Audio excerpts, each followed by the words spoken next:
हूं Neha Bajaj and welcome to Zee money health show. एक ऐसा शो जहां पर हम आपकी बात कराते हैं डॉक्टर से, मेडिकल एक्सपर्ट से, सो दैट आपको मिले सही सलाह, सही मशवरा और आप बीमारियों से बचे रहें। और कहते हैं ना, prevention is better than cure. और आज हम आपको मिलवाने वाले हैं डॉक्टर उदय गनात्रा से, जो कि एक डेंटिस्ट हैं और 21 साल से प्रैक्टिस कर रहे हैं और एक रिनाउंड स्पीकर हैं, practice management and digital dentist. Hi doctor, welcome you to our health show. Thank you, Ms. Neha, for having me. अच्छा डॉक्टर, अब आज आप डेंटिस्ट हैं और सारी हमारी प्रॉब्लम्स हैं वो भी दांतों से जुड़ी आज हम बातें करने वाले हैं। तो सबसे पहले मुझे आपसे ये जानना है कि ऐसे कौन से फूड टाइप्स हैं, what are the food types जो दांत को सड़ा देते हैं, टूथ डीके या फिर डेंटल कैविटी का कारण बनते हैं? See, the most important cause of dental decay, as far as food is concerned, are all the sugary foods that you can think of. These are candies, chicky, chocolates. I would even say soft drinks that you have. They cause a lot of decay. Even certain food kinds, for example, your junk food, they tend to get stuck between the teeth and on the biting surfaces. So these are all the foods that typically one should avoid, as it can lead to decay of teeth.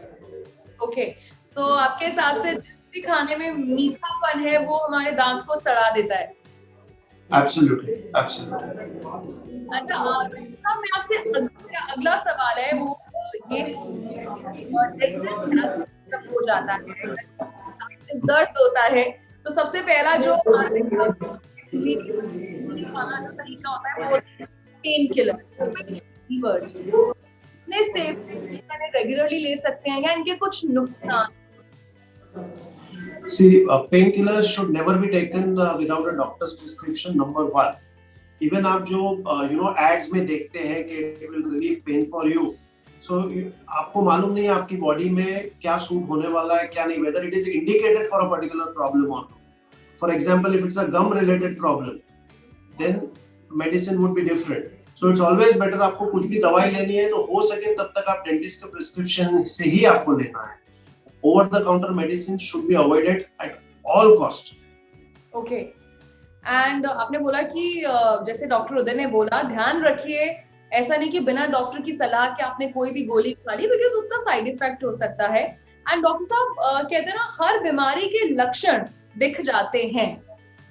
तो अगर tooth decay या dental cavity है, क्या symptoms हैं, कैसे हम उन्हें identify करें, शुरुआती लक्षण क्या है? See, dental decay, if you see, it is visible to the eye in majority of the cases. तो आप जब आईने के सामने खड़े हैं, the moment you open your mouth and you see some kind of a cavity or a black spot, that's the time you immediately visit your dentist to rule out that. Yes. Whether मुझे cavity है कि नहीं. Number two, if it is अगर visible नहीं है, but if you have complaint of say food lodgement, खाना दांतों के बीच में फंस रहा है, and always after meals आप एक टूथपिक लेके बैठे हैं, इसका मतलब for sure there is a cavity and you need to get it filled. In some cases, even sensitivity of teeth. अगर patient बोलता है मुझे ठंडा गरम लग रहा है, so there is a possibility कि वहाँ पे खाना बैठ के sudden अभी it is coming very near to the nerve. That's why that sensitivity is there. So these are 2-3 typical ways when you can typically identify whether a patient has a cavity or no.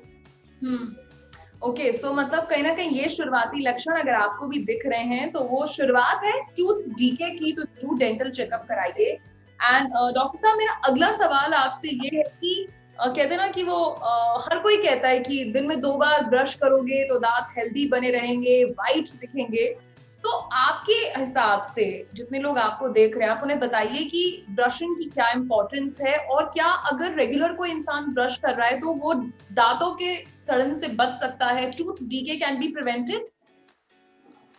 See, brushing your teeth in the right way, एक सही technique के साथ उसको करना ये बहुत जरूरी है. Twice a day brushing is compulsory, मतलब उसमें कोई दो राय नहीं है कि you have to brush twice a day. Because आप 24 घंटे का गैप नहीं रख सकते between 2 brushing activities. Okay, so morning, evening compulsory, flossing of your teeth regularly, and a visit to the dentist once in 6 months regularly. If you can do this much, I can assure you that you will avoid majority of the dental problems. Okay, so brushing in the right way क्या है doctor, आप थोड़ा सा बताएंगे? See, generally, if you see patients, you know, they tend to brush in a very horizontal way, fast करेंगे. See, there is a way to do it. It's generally an up and down motion. Okay. Biting surface पे जैसे है तो आपको biting surface कैसे clean करना है, अंदर के सरफेस कैसे क्लीन करने हैं. So, you know, dentist is the best person who can help you with these things. And this is a one-time exercise. आपने एक बार ये सीख लिया, it's not time consuming. All it takes is 2 to 3 minutes. But brushing in the right way is the most important step. Okay, so हमने आपसे काफी सारे सवाल पूछे टूथ डीके के बारे में, और कहीं ना कहीं अब आप इसे नेग्लिजेंस बोले, इग्नोरेंस बोले. What if the dental cavity remains untreated, ध्यान नहीं दिया, या अभी तो दर्द नहीं हो रहा है पर वो ब्लैक होल जो आइडेंटिफाई हो गया है, दर्द नहीं हो रहा है, तो अगर अनट्रीटेड है तो क्या वो आगे जाकर प्रॉब्लम्स ला सकता है? So, as we say, you know, prevention is better than cure. The moment आपने आइडेंटिफाई कर लिया कि डीके है तो मेरा काम एक सिंपल फिलिंग से हो जाएगा. The more I postpone it, it might end up in a root canal. Okay. And if I still ignore it, you know, people take over the counter medicines and they still tend to ignore it. Then, you know, you are a patient को swelling हो जाएगा and it might end up in an extraction. So जो चीज आप एक simple filling से कर सकते थे, अगर आप उसको निग्लेक्ट कर रहे हैं, आप उसको अवॉइड कर रहे हैं, तो it might end up in an extraction also over a period of time. Okay. So मतलब So hence the saying prevention is better than cure is very much applicable.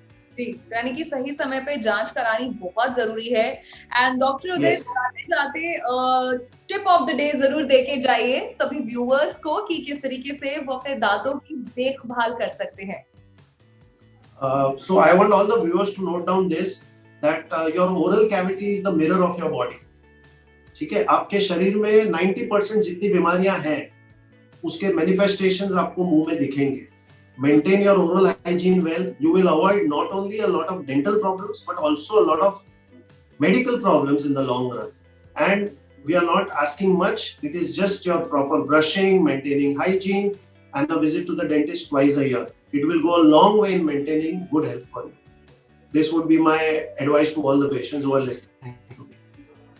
Thank you so much doctor Uday. और आज के episode में हमने यही जाना, आज के शो में, कि दांतों की देखभाल करनी चाहिए और टूथ डीके यानी कि डेंटल कैविटी से बचाव भी संभव है. जरूरत है कि आप अच्छे से ब्रश करें, स्टिकी फूड्स को अवॉइड करें. So thank you so much doctor Uday, आप हमारे शो में हमारे साथ जुड़े और आपने हमें ढेर सारी बातें बताई. सो गाइस, इसी के साथ आज का ये हमारा शो खत्म होता है. हम आपसे मिलेंगे नए एपिसोड में नई थीम के ऊपर, और इनफैक्ट कोई ऐसी हेल्थ एडवाइस जो आप जानना चाहते हैं तो आप जरूर कमेंट बॉक्स में टाइप करके हमसे पूछ सकते हैं. इंस्टाग्राम, फेसबुक पर हमारा पेज लाइक, शेयर और सब्सक्राइब करना ना भूलें. टिल देन, सेहत का ख्याल रखिए, स्वस्थ रहिए, मस्त रहिए. This is me Neha, signing off. Bye bye.